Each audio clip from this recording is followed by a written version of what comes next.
শীর্ষস্থান হারালেন Mustafiz. Indian premier লিগের চলতি আসরে সর্বোচ্চ উইকেট শিকারীর তালিকায় এতদিন রাজত্ব করেছেন বাংলাদেশি পেসার মুস্তাফিজুর রহমান। এবারের আসরে 3 ম্যাচ খেলে 7 উইকেট শিকার করেছেন টাইগার এই পেসার।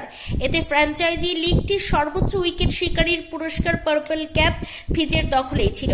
অবশেষে কাটার মাস্টারকে সেটি হারাতে হলো। বৃহস্পতিবার 4 এপ্রিল পাঞ্জাব কিংসের বিপক্ষে মাঠে নেমেছিল গুজরাট টাইটান্স। এই ম্যাচে 1 উইকেট শিকার করেন মোহিত শর্মা। এতে ফিজের সমান 7 উইকেট হয় তারও।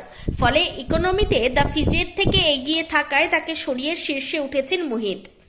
চলতি আসরে নিজেদের প্রথম ম্যাচে বেঙ্গালুরুর বিপক্ষে নিজের করা প্রথম 2 ওভারে 4 উইকেট শিকার করেন ফিজ। সব মিলিয়ে 4 ওভারে 29 রান খরচায় 4 উইকেট নিয়ে ম্যাচ সেরা হয়েছিলেন এই বাঁহাতি। পরের ম্যাচে দুর্দান্ত বোলিং করেন ফিজ। গুজরাটের বিপক্ষে 4 ওভারে খরচ করেন মাত্র 30 রান, শিকার করেন জোড়া উইকেট। এছাড়া তৃতীয় ম্যাচে 47 রান খরচায় নেন 1 উইকেট। সব মিলিয়ে এখন আসরের দ্বিতীয় সর্বোচ্চ উইকেট শিকারী বাংলাদেশি এই পেসার।